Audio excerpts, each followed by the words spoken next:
السلام علیکم ورحمۃ اللہ وبرکاتہ۔ امید کرتی ہوں آپ سب خیریت سے ہوں گے۔ اللہ تعالیٰ آپ سب کو اپنے حفظ و امان میں رکھے۔ آج ہم سورہ یونس کا رکوع نمبر 8 ڈسکس کریں گے۔ چلے شروع کرتے ہیں، غور سے توجہ سے سنیے گا۔ بسم اللہ الرحمن الرحیم، شروع اللہ کے نام سے جو بڑا مہربان نہایت رحم فرمانے والا ہے۔ وَاتْلُ عَلَيْهِمْ نَبَأَ نُوحٍ إِذْ قَالَ لِقَوْمِهِ يَا قَوْمِ إِن كَانَ كَبُرَ عَلَيْكُمْ مَقَامِي وَتَذْكِيرِي بِآيَاتِ اللَّهِ۔ وَاتْلُ واو اور اتلو پڑھیے، علیہم ان پر، نبأ خبریں یا واقعات، نوح نوح علیہ السلام کے، اذ جب، قال فرمایا، لقومہ اپنی قوم سے، یا قومی اے میری قوم، ان اگر، کانا ہے، کبرا ناگوار، علیکم تم پر، کبرا ناگوار یا ناپسندیدہ، علیکم تم پر، مقامی میرا کھڑا ہونا، و تذکیری اور نصیحت کرنا، بآیاتی آیات کے ساتھ، اللہ رب العزت کی، فعلا فا پس، علا پر، اللہ رب العزت پر، توکلتو توکل یا بھروسہ، فاجمعوا پس جمع کرو، امرکم تمام کاموں کو، وشرکاءکم اور اپنے تمام شرکاء کو، ثم پھر، لا نہیں، یکن ہو، امرکم کاموں میں، علیکم تمہارے، غمتن کوئی شک، ثم پھر، اقضوا فیصلہ کرو، الیہ میرے بارے میں، ولا اور نہیں یا نہ، تنظرون مہلت دو مجھے، وَاتْلُ عَلَيْهِمْ اور پڑھیے یا ان کو خبر دیجیے اور پڑھیے ان پر واقعات یا خبریں نوح علیہ السلام کی، اور پڑھیے ان پر واقعات نوح علیہ السلام کے، جب فرمایا انہوں نے اپنی قوم سے، اے میری قوم اگر میرا کھڑا ہونا تم پر ناگوار ہے اور نصیحت کرنا اللہ کی آیات کے ساتھ، پس میں نے اللہ رب العزت پر بھروسہ کیا ہے، پس جمع کر لو اپنے تمام کاموں کو اور شرکاء کو، پھر نہ ہو تمہارے کاموں میں کوئی شک، پھر فیصلہ کر دینا میرے بارے میں اور نہ مجھے مہلت دینا۔ اس رکوع میں حضرت نوح علیہ السلام کے بارے میں بتایا گیا ہے، جیسے حضرت نوح علیہ السلام وہ جن کو آدم ثانی بھی کہا جاتا ہے۔ حضرت نوح علیہ السلام نے 950 سال اللہ تعالیٰ کی دعوت دی، لوگوں کو تبلیغ کی، اللہ تعالیٰ کا حکم لوگوں تک پہنچایا، لیکن ان کی قوم ان پر ایمان نہیں لائی۔ تو یہیں پہ اسی بات کا ذکر کیا گیا ہے کہ ان کو نوح علیہ السلام کی خبریں بتائیں، ان کو نوح علیہ السلام کے واقعات سنائے، جب انہوں نے اپنی قوم سے کہا تھا اگر میرا کھڑا ہونا یعنی میرے اللہ کے آیات کے ساتھ تمہیں نصیحت کرنا، اللہ کا حکم تم تک پہنچانا، اگر تم کو ناپسند ہے تو یہ تم میرے ناپسند ہے، تو پھر بتایا کہ میں نے اللہ پر بھروسہ کیا، یعنی نوح علیہ السلام فرماتے کہ میں نے اللہ رب العزت پر بھروسہ کیا ہے، اگر تمہیں میری یہ نصیحت کرنا ناپسند ہے، ناگوار ہے، تو تم اپنے تمام شرکاء کو جمع کر لو، یعنی جو تم اللہ کے ساتھ شریک ہے تو ان تمام کو جمع کر لو، پھر میرے بارے میں کوئی فیصلہ کر دو اور مجھے اس کے بعد مہلت بھی نہ دینا۔ فَإِن پس اگر، تولیتم پھر جاتے ہو تم، فما پس نہیں، سألتکم سوال کرتے تم سے، من سے، اجرن اجر، ان اگر، نہیں، اجریہ اجر، الا مگر، علا پر، اللہ رب العزت پر، وہ امرتو اور حکم دیا گیا ہے، ان اکونا ان یہ کہ ہو جاؤں، من سے، مسلمین فرمانبرداروں میں سے، فَإِن تَوَلَّيْتُمْ فَمَا سَأَلْتُكُم مِّنْ أَجْرٍ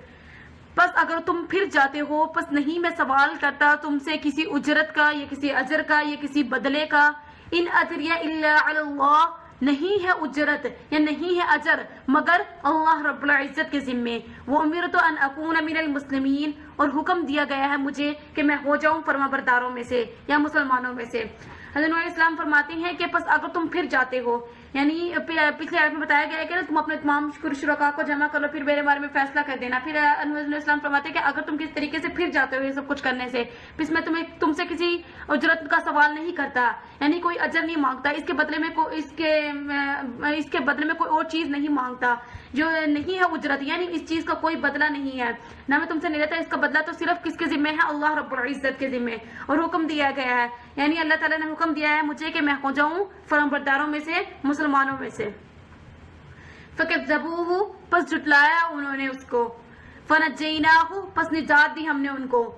پس جھٹلایا انہوں نے ان کو، فنجیناہ پس نجات دی ہم نے ان کو، ومم اور جو معہ ان کے ساتھ تھے، فی میں فلکی کشتی، وجعلناہم اور بنا دیا ہم نے ان کو، خلائفہ خلیفہ یا نائب، واغرقنا اور غرق کر دیا ہم نے، الذین ان لوگوں کو، کذبوا جنہیں جھٹلایا، بآیاتنا ہماری نشانیوں کو یا ہماری آیتوں کو، فانظر پس دیکھو، کیف کان کیسا ہوا، عاقبت انجام، منذرین ڈرائے جانے والوں کا، فكذبوه فنجيناه ومن معه في الفلك وجعلناهم خلائف وأغرقنا الذين كذبوا بآياتنا فانظر كيف كان عاقبة المنذرين. بس جھٹلایا انہوں نے، یعنی جھٹلایا لوگوں نے، کس کو؟ حضرت نوح علیہ السلام کو. اللہ تعالیٰ فرماتے ہیں بس ہم نے نوح علیہ السلام کو نجات دی اور ان کے ساتھ جو ان کے ساتھی تھے کشتی میں ان سب کو بھی. بس جھٹلایا انہوں نے، پس نجات دی ہم نے ان کو اور ان کے ساتھیوں کو کشتی میں، اور بنا دیا ہم نے ان کو خلیفہ، اور غرق کر دیا ہم نے ان لوگوں کو جنہوں نے جھٹلایا ہماری آیتوں کو. پس دیکھو کیسا ہوا انجام ڈرائے جانے والوں کا. حضرت فرماتے ہیں کہ جن لوگوں نے حضرت نوح علیہ السلام کی تبلیغ کو جھٹلایا، یعنی حضرت نوح علیہ السلام 950 سال تبلیغ کی، لیکن لوگ آپ کی تبلیغ پر یا آپ کی دعوت پر ایمان نہیں لائے، اللہ تعالیٰ پر ایمان نہیں لائے، تو انہوں نے جھٹلایا حضرت نوح علیہ السلام کو. 950 سال کے بعد اللہ تعالیٰ نے حضرت نوح علیہ السلام کو ان سے نجات عطا فرمائی، اور ان کے ساتھیوں کو بھی، یعنی چند لوگ جو حضرت نوح علیہ السلام پر ایمان لائے تھے وہ، اور حضرت نوح علیہ السلام کو اللہ تعالیٰ نے کشتی میں پناہ دی. اور کشتی کا جو واقعہ ہے یہ اللہ تعالیٰ کے حکم سے حضرت نوح علیہ السلام نے کشتی بنائی تھی، وہ تمام واقعہ آگے بیان کیا گیا، تو انشاءاللہ وہ آگے ہم پڑھیں گے. یہ یہاں پر یہ مختصر ذکر کیا گیا ہے کہ کشتی کا، کہ حضرت نوح علیہ السلام نے کشتی بنائی. اللہ تعالیٰ نے حضرت نوح علیہ السلام کو اور جو ان کے ساتھ ایمان لائے تھے ان تمام ان لوگوں کو بچایا اور ان کو بنا دیا خلیفہ زمین میں، یعنی ان کو زمین میں نائب بنا دیا اور غرق کر دیا. کن کو؟ ان لوگوں کو جنہوں نے جھٹلایا تھا اللہ رب العزت کی آیات کو، یعنی کافی لوگ جنہوں نے حضرت نوح علیہ السلام کی تبلیغ پر جو ایمان نہیں لایا تھا، اللہ تعالیٰ نے ان تمام لوگوں کو غرق کر دیا. حضرت نوح علیہ السلام کی قوم پر جو عذاب آیا تھا وہ سب پانی کا تھا، یعنی زمین نے بھی پانی اگلا تھا اور آسمان سے بھی پانی آیا تھا، تو وہی تمام جو پیچھے لوگ رہ گئے تھے ان تمام لوگوں کو غرق کر دیا گیا تھا. حضرت فرماتے ہیں کیسا ہوا انجام تھا جن کو ڈرایا گیا تھا، یعنی ان لوگوں کو ڈرایا گیا تھا اس کے باوجود وہ نہیں ایمان لائے. تو دیکھو پھر اللہ تعالیٰ فرماتے ہیں کہ دیکھو ان کا کیسا انجام ہوا. ثم پھر بعثنا بھیجا ہم نے، من سے، بعد ہی ان کے بعد، رسولوں کو، الی طرف، قومہم ان کی قوم کی طرف، فجاؤہم پس آئے ان کے پاس، بالبشرات واضح نشانیوں کے ساتھ، فما کانوا پس نہیں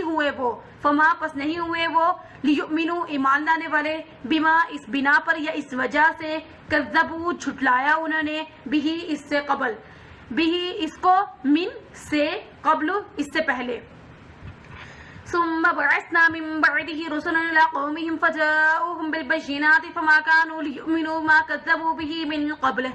پھر بھیجا ہم نے ان کے بعد رسولوں کو ان کی قوم کی طرف، پس آئے وہ ان کے پاس واضح نشانیوں کے ساتھ، پس نہیں وہ ایمان لائے اس بنا پر کہ اس وجہ سے یا اس بنا پر کہ جھٹلایا انہوں نے اس سے پہلے. کذالک اسی طرح، نتبع مہر لگا دی، علا پر، قلوبی دل،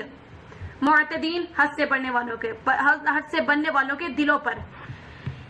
پھر بھیجا ہم نے ان کے بعد رسولوں کو ان کی قوم کی طرف، پس آئے وہ ان کے پاس واضح نشانیوں کے ساتھ، پس نہیں وہ ایمان لائے اس بنا پر کہ وہ جھٹلا چکے تھے اس سے پہلے. اسی طرح مہر لگا دی ہم نے حد سے بڑھنے والوں کے دلوں پر. حضرت فرماتے ہیں کہ حضرت نوح علیہ السلام کے بعد اللہ تعالیٰ نے بہت سے انبیاء کرام، بہت سے پیغمبر نازل فرمائے قوموں میں. ہر قوم میں، ہر امت میں رسول آئے، انہوں نے اللہ تعالیٰ کی دعوت پیش کی، اللہ تعالیٰ کے پیغام کو لوگوں تک پہنچایا. تو اللہ تعالیٰ وہی فرماتے ہیں کہ ہم نے ان کے بعد بہت سے قوموں کی طرف بہت سے رسولوں کو بھیجا، اور وہ رسول آئے بھی تھے واضح نشانیاں لے کر، لیکن وہ لوگ ان پر بھی ایمان نہیں لائے کیونکہ وہ پہلے سے جھٹلاتے آ رہے تھے. تمام پیغمبروں کو جن لوگوں نے جھٹلایا تھا وہ پہلے سے جھٹلاتے آ رہے تھے. تو اللہ تعالیٰ فرماتے ہیں کہ جو انہوں نے پہلے جھٹلایا تھا تو انہوں نے آگے آنے والے رسولوں کو بھی جھٹلایا. تو فرماتے ہیں اسی طرح ہم نے ان کے دلوں پر، یعنی اللہ تعالیٰ نے ان کے دلوں پر مہر لگا دی تھی کہ وہ کبھی ایمان نہیں لائیں گے. حد سے بڑھنے والوں کے دلوں پر اللہ مہر لگا دی تھی کہ وہ کبھی ایمان نہیں لائیں گے. ثم پھر بعثنا بھیجا ہم نے، یا معبوس فرمایا، من سے، بعدہم ان کے بعد، موسیٰ علیہ السلام کو، وہارون اور ہارون علیہ السلام کو، الی طرف، فرعون وملئہ اور ان کے سرداروں کی طرف، بآیاتنا اپنی نشانیوں کے ساتھ، فاستکبروا پس انہوں نے تکبر کیا، وکانوا اور تھے وہ قوم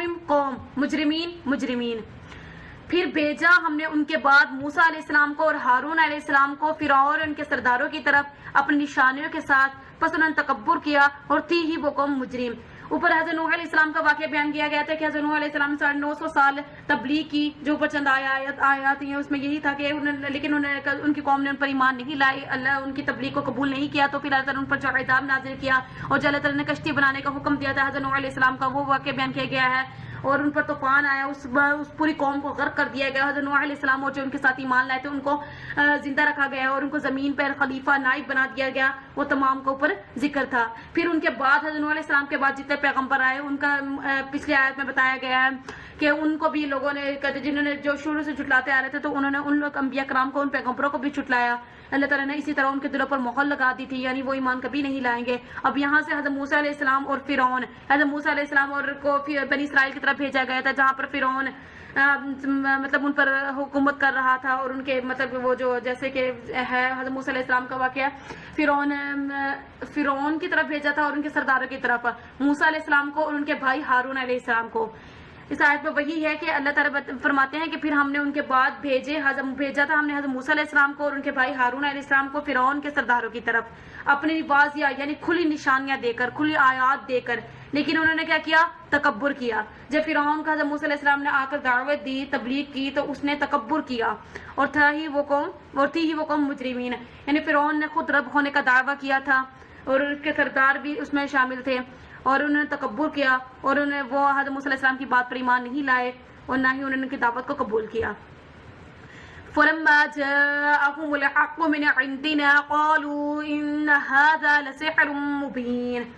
فلما پس جب جاءهم آئے ان کے پاس حق پس جب آیا ان کے پاس حق سچ یا حق من سے عندنا ہمارے پاس سے قالوا کہنے لگے انا بے شک هذا یہ لسحر جادوگر ہے مبین واضح. پس جب آیا ان کے پاس حق ہماری طرف سے کہنے لگے بے شک یہ البتہ واضح جادوگر ہے. یعنی حضرت موسیٰ علیہ السلام جب فرعون ان کے سرداروں کی طرف گئے اور انہوں نے جا کر تبلیغ کی تو لیکن وہ ایمان نہیں لائے، انہوں نے تکبر کیا. یعنی وہ حق لے کر آئے تھے، اللہ تعالیٰ کی طرف سے حضرت موسیٰ علیہ السلام ان کے پاس حق لے کر گئے تھے. جب حق ان کے پاس پہنچ چکا تو وہ حق کے بارے میں، سچ کے بارے میں کہنے لگے کہ یہ تو جادوگر ہے. یعنی حضرت موسیٰ علیہ السلام کو نعوذ باللہ جادوگر کہنے لگے کہ یہ تو جادو کر ہم دونوں ہمارے درمیان بڑا بننا چاہتا ہے. قال فرمایا موسیٰ علیہ السلام نے اتقولون کہ تم کہتے ہو للحق حق کے بارے میں لما جبکہ جاءکم آ چکا تمہارے پاس اسحر کیا سحر جادو ہے ھذا یہ ولا اور نہیں یفلح فلاح پائیں گے یا کامیابی پائیں گے الساحرون جادوگر. فرمایا موسیٰ علیہ السلام نے کہ تم کہتے ہو حق کے بارے میں جبکہ آ چکا تمہارے پاس کیا یہ جادو ہے اور نہیں فلاح پائیں گے جادوگر. یعنی اوپر وہ کہا گیا کہ وہ لوگ کہتے تھے کہ یہ تو جادوگر ہے، حضرت موسیٰ علیہ السلام کو نعوذ باللہ جادوگر کہتے تھے. تو فرمایا حق کے بارے میں جادوگر کہتے تھے کہ جبکہ حق ان کے پاس آ چکا کہتے تھے یہ حق ہے یہ جادو ہے. تو فرماتے ہیں موسیٰ علیہ السلام کیا تم کہتے ہو یعنی سچ کے بارے میں تم یہ کہہ رہے ہو کہ یہ جادو ہے، یہ بالکل سچ ہے، اللہ کی طرف سے تم پر نازل ہوا ہے اور فلاح یعنی کامیابی نہیں پاتے جادوگر، یعنی جادوگر جو ہوتے ہیں وہ کامیابی نہیں پا سکتے، فلاح نہیں پا سکتے. قالو کہنے لگے اجئتنا کیا تم آئے ہو لتلفتنا کہ دور کر دو عما اس پر سے وجدنا پایا ہم نے علیہ جس پر آباءنا اپنے آباء و اجداد کو یا اپنے باپ دادا کو وتکونا اور ہو جاؤ لکما تم دونوں کبریاء بڑے فی میں ارضی زمین میں وما اور نہیں نحنو ہم لکما تم دونوں پر بمؤمنین ایمان نہیں لائیں گے. اب اس کے جب حضرت موسیٰ علیہ السلام اللہ تعالیٰ کا حکم لے کر فرعون کے سرداروں کی طرف آئے ان لوگوں کو اور فرعون کو دعوت دی تو وہ کہنے لگے اب لوگ کیا کہتے ہیں آگے یہی بتایا گیا ہے کہ وہ لوگ کہنے لگے کہ تم دونوں آئے ہو کہ دور کر دو ہمیں اس پر جس پر پایا ہم نے اپنے آباء و اجداد کو یا اپنے باپ دادا کو اور ہو جاؤ تم دونوں زمین میں بڑے اور نہیں ہم تم دونوں پر ایمان لائیں گے. یعنی وہ کہتے ہیں کہ تم دونوں اس لیے آئے ہو، حضرت موسیٰ علیہ السلام ہارون علیہ السلام اس لیے آئے ہیں کہ ہمیں اس چیز سے ہٹا دے، اس پر سے ہٹاتے جس کے یعنی حضرت ان کے پہلے باپ باپ دادا بتوں کی پوجا کرتے تھے تو وہ بھی ان کو دیکھ کر ہی بتوں کی پوجا کرتے تھے. تو وہ کہتے ہیں کہ تم دونوں اس لیے آئے ہو کہ ہمیں ان تمام جو ہمارے باپ دادا تمام عبادات کرتے آئے تھے ان پہ سے ہمیں ہٹا دو, ہمیں دور کر دو اس سے, اور تم دونوں زمین میں بڑا بننا چاہتے ہو, یعنی تم دونوں زمین میں بڑے بادشاہ بننا چاہتے ہو, اور نہیں ہم تم دونوں پر ایمان لائیں گے, یعنی ہم کسی بھی حالت میں تم دونوں پر ایمان نہیں لائیں گے. وقال اور کہا فرعون نے اتونی لے آؤ بکل ہر ساحر جادوگر علیم جاننے والے, اور کہا فرعون نے لے آؤ ہر ماہر جادوگر کو. پھر فرعون نے وہ ان کا دعویٰ تھا کہ حضرت موسیٰ علیہ السلام نعوذ باللہ جادوگر ہے, تو فرعون نے شہر میں پیغام بھیجا کہ جتنے بھی ماہر جادوگر شہر میں موجود ہیں ان تمام جادوگروں کو اکٹھا کر یہاں پر لے کر آؤ. چنانچہ ان کے درمیان مقابلہ ہوگا حضرت موسیٰ علیہ السلام کے درمیان, ان تمام جادوگر کے درمیان, اور جو جیتے گا پھر وہی اس کی بات مانی جائے گی. فلما پس جب جاء آئے السحرۃ جادوگر, قال کہا فرمایا لہم ان کو موسیٰ علیہ السلام نے القو ڈالو ما جو تم ملکون ڈالنا چاہتے ہو. پس جب آئے جادوگر فرمایا ان کو موسیٰ علیہ السلام نے ڈالو جو تم ڈالنا چاہتے ہو. یعنی جب فرعون نے شہر میں پیغام بھیجا کہ تمام ماہر جادوگروں کو ڈھونڈ کر لے کر آؤ, تو تمام جادوگروں کو لایا گیا اس جگہ پر. جب تمام جادوگر اکٹھا ہو گئے تو ان کو موسیٰ علیہ السلام نے فرمایا پہلے کہ تم ڈالو جو تم ڈالنا چاہتے ہو, یعنی تم جو جادو دکھانا چاہتے ہو جادو دکھاؤ. فلما پس جب القو ڈالا انہوں نے, فرمایا فرمایا موسیٰ علیہ السلام نے ما جو جی تم لائے ہو تم بھی اس کو اسحر کیا یہ جادو ہے. ان اللہ بے شک اللہ سیبطلہ ان قریب اسے باطل کر دے گا. ان اللہ بے شک اللہ لا نہیں یصلح اصلاح کرتے یا درست کرتے عمل مفسدین فساد کرنے والوں کے. فلما القوا قال موسى ما جئتم به السحر ان الله سيبطله ان الله لا يصلح عمل المفسدين. پس جب ڈالا انہوں نے فرمایا ان کو موسیٰ علیہ السلام نے جو چیز تم لائے ہو کیا یہ جادو ہے, بے شک اللہ ان قریب اسے باطل کر دیں گے, بے شک اللہ نہیں اصلاح کرتے فساد کرنے والوں کے اعمال کو. یعنی جب جادوگر اکٹھا ہو گئے اور ان کو موسیٰ علیہ السلام نے, جیسے پچھلی آیت میں بتایا گیا ہے کہ موسیٰ علیہ السلام نے فرمایا کہ ڈالو جو تم ڈالنا چاہتے ہو, تو انہوں نے رسیاں ڈالی تو وہ ایسے ان کے جادو سے ایسے نظر آ رہی تھی جیسے کہ وہ سانپ ہو, اور چھوٹے چھوٹے سانپ اور رنگتے نظر آ رہے ہو. تو فرمایا موسیٰ علیہ السلام نے جب انہوں نے اپنا یہ جادو دکھا دیا تو ان کو فرمایا موسیٰ علیہ السلام نے جو چیز تم لائے ہو یہ جادو ہے, یعنی یہ جو چیز تم نے جو تم نے کیا ہے یہ جادو ہے, بے شک اللہ ان قریب اس سے باطل کر دے گا, یعنی اللہ تعالیٰ اس تمام چیزوں کو مٹا دے گا, باطل کر دے گا. بے شک اللہ نہیں اصلاح کرتے, یعنی اللہ تعالیٰ ان کے اعمال کو درست نہیں کرتے جو زمین میں فساد کرنے والے ہوتے ہیں, حد سے بڑھنے والے ہوتے ہیں, ان کے اعمال کو درست نہیں فرماتے. وَيُحَقُّ اللَّهُ الْحَقَّ بِكَلِمَاتِهِ اور حق کر دیں گے یا سچ کر دیں گے اللہ رب العزت حق بات کو بکلماتہ اپنے کلمات سے. ولو اور اگر کریہ ناپسند کریں مجرم لوگ حق بات کو اللہ رب العزت اور حق کر دیں گے اللہ رب العزت حق بات کو اپنی کلمات سے اگرچہ مجرموں کو یہ ناپسند ہو. یعنی اللہ تعالیٰ سچ بات کو سچ فرما دیں گے اور جو جھوٹ ہوگا جو باطل ہوگا اس کو مٹا دیں گے اور حق بات کو ثابت فرما دیں گے اپنے کلمات سے. اگرچہ مجرم اس حق کو یا سچ کو ناپسند ہی کیوں نہ کرے, اللہ تعالیٰ سچ کو واضح فرمائیں گے. اور اس میں یہی بتایا گیا تھا چند آیات میں حضرت نوح علیہ السلام کا واقعہ تھا, پھر نیکسٹ آیات میں حضرت موسیٰ علیہ السلام اور ہارون علیہ السلام کو جو بنی اسرائیل کی طرف فرعون کے سردار کی طرف بھیجا گیا تھا ان کا واقعہ بتایا گیا تھا. امید کرتی ہوں آپ سب کو سمجھ آئی ہوگی. پھر بھی ان دونوں واقعات کو ڈیٹیل کے ساتھ پڑھیے گا, اور اگلے نیکسٹ رقو ہم کل پڑھیں گے انشاءاللہ. کل اگلے رقو میں بھی انشاءاللہ موسیٰ علیہ السلام کا ہی ذکر ہے, وہ ہم نیکسٹ کل پڑھیں گے اور سمجھنے کی کوشش کریں گے ان آیات میں کیا ہے. امید کرتی ہوں آپ سب کو سمجھ آئی ہوگی. پھر بھی کوئی مسئلہ ہوتا ہے مجھ سے پوچھ سکتے ہیں, میں انشاءاللہ بتانے کی پوری کوشش کروں گی. میری ویڈیو کو زیادہ سے زیادہ شیئر کریں تاکہ تمام لوگوں تک میری آواز پہنچ سکے اور وہ بھی ہمارے ساتھ قرآن پاک کے ترجمے کے ساتھ شامل ہو سکے, اس قرآن پاک کے ساتھ جڑ سکیں. آپ سب قرآن پاک کو پڑھنے کی کوشش کیا کریں, جتنا ہو سکے دل میں پڑھنے کی کوشش کیا کریں اور اس کو سمجھنے کی کوشش کیا کریں. یہ کتاب ہمارے لیے, ہم نے ہی اس کو پڑھنا ہے, ہم نے ہی اس کی تبلیغ کرنی ہے, ہماری ہی ذمہ داری, ہم نے اس کو آگے پہنچانا ہے. میرے چینل کو سبسکرائب کریں تاکہ آئندہ آنے والی تمام ویڈیوز آپ تک بآسانی پہنچ سکے. اگر کوئی غلطی ہوگی اللہ بزرگ معاف فرمائے, آپ لوگوں کے سننے کو میرے پڑھنے کو قبول فرمائے. اللہ تعالیٰ ہم سب کو اس پر عمل کرنے کی توفیق عطا فرمائے, اس کے ساتھ جڑے رہنے کی توفیق عطا فرمائے. آمین ثم آمین. اللہ حافظ.